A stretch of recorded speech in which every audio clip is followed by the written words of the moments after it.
Assalamualaikum warahmatullahi wabarakatuh. Halo semua, perkenalkan kami dari kelompok 2 pengantar akuntansi dan lab kelas KH001 dengan dosen pengampu Bu Eni Purwaningsih, SE MAK.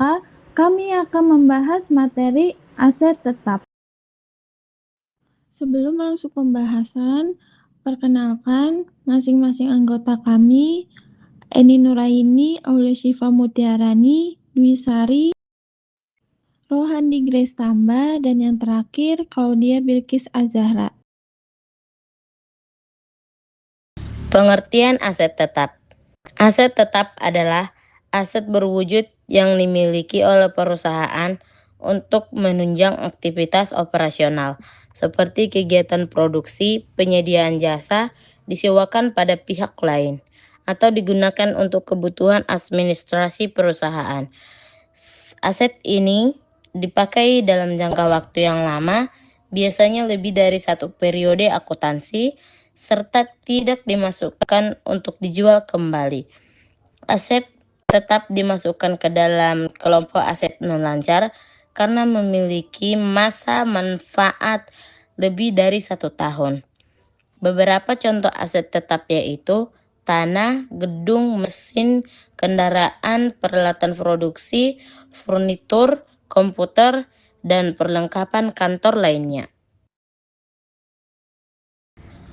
Karakteristik aset tetap. 1. Memiliki wujud fisik. Aset tetap dapat dilihat dan disentuh karena mempunyai bentuk fisik. Contoh, gedung kantor, mesin produksi, kendaraan operasional. 2. Digunakan untuk operasional perusahaan. Aset tetap digunakan untuk mendukung aktivitas perusahaan, bukan untuk diperjualbelikan. Contoh, mesin digunakan untuk produksi barang, kendaraan digunakan untuk distribusi produk. 3. Memiliki masa manfaat lebih dari 1 tahun. Aset tetap memberikan manfaat ekonomi dalam jangka panjang, biasanya lebih dari 1 tahun periode akuntansi. Contoh, mesin dengan umur manfaat 10 tahun. Gedung dengan umur manfaat 20 tahun. 4. Nilainya relatif besar. Perolehan aset tetap biasanya memerlukan investasi yang cukup besar sehingga dicatat sebagai aset bukan langsung sebagai beban. 5. Mengalami penyusutan atau depresiasi. Sebagian besar aset tetap mengalami penurunan manfaat ekonomi seiring waktu hingga perlu dilakukan penyusutan. Pengecualian, tanah umumnya tidak disusutkan karena masa manfaatnya tidak terbatas. 6. Digunakan secara berkelanjutan. Aset tetap dipakai terus-menerus dalam kegiatan usaha untuk menghasilkan pendapatan. Selanjutnya, jenis aset tetap. Yang pertama, ada aset tetap berwujud. Aset tetap berwujud adalah aset yang memiliki bentuk fisik dan dimiliki oleh perusahaan untuk digunakan dalam kegiatan operasional, bukan untuk dijual kembali dalam kegiatan usaha normal. Aset ini mempunyai masa manfaat lebih dari 1 tahun dan memberikan manfaat ekonomi bagi perusahaan dalam jangka panjang. Aset tetap berwujud dapat diperoleh dalam keadaan siap pakai atau dibangun terlebih dahulu sebelum digunakan. Berikutnya, contoh-contoh aset tetap berwujud. 1. Tanah. Digunakan sebagai lokasi berdirinya perusahaan atau tempat kegiatan usaha. 2. Bangunan. Digunakan sebagai kantor, pabrik, atau gudang. 3. Mesin. Digunakan untuk membantu proses produksi perusahaan. 4. Kendaraan. Digunakan untuk kegiatan operasional dan distribusi. 5. Peralatan kantor, seperti komputer dan printer yang digunakan untuk menunjang pekerjaan administrasi. 6. Perabotan kantor, seperti meja, kursi, dan lemari yang digunakan dalam aktivitas kerja sehari-hari. Yang kedua, ada aset tetap tidak berwujud. Aset tetap tidak berwujud adalah aset yang tidak memiliki bentuk fisik, tetapi mempunyai nilai ekonomi dan digunakan perusahaan dalam jangka waktu lebih dari 1 tahun. Aset ini dimiliki untuk mendukung kegiatan perusahaan serta memberikan manfaat di masa depan. Aset tidak berwujud mengalami amortisasi, yaitu penurunan nilai secara bertahap selama masa manfaatnya.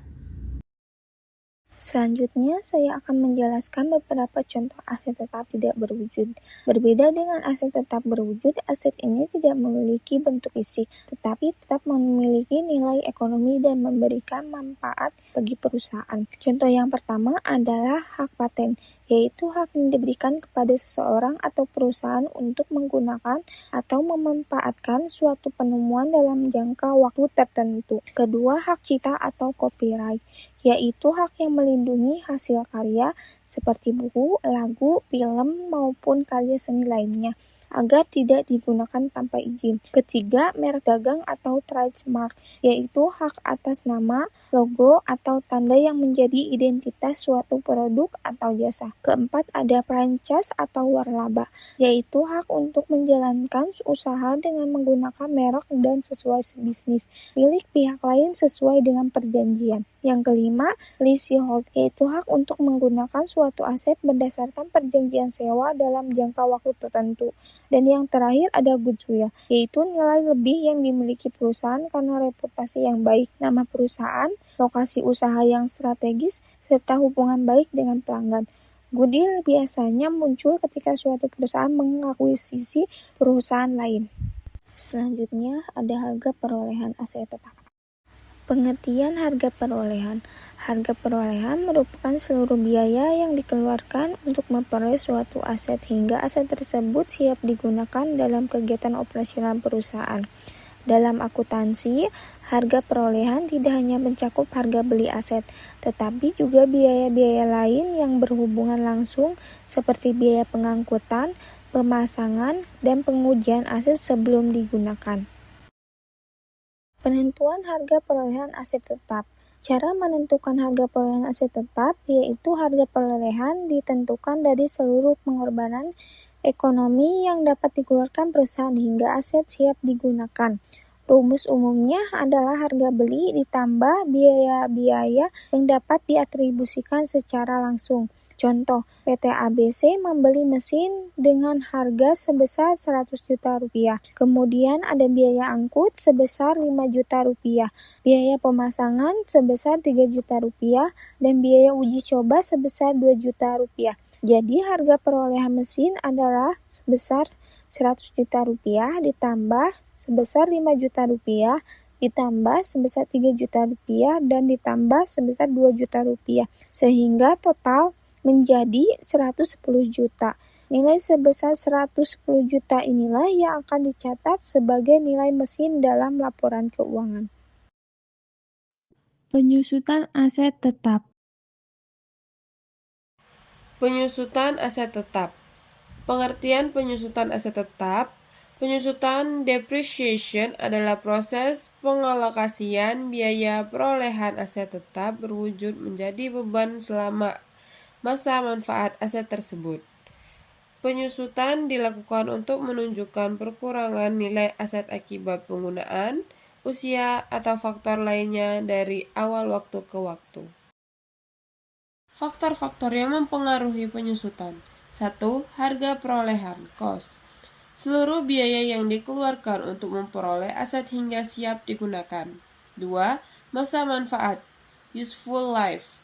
Perkiraan jangka waktu aset dapat digunakan dan memberikan manfaat bagi perusahaan. 3. Nilai residu, residual value.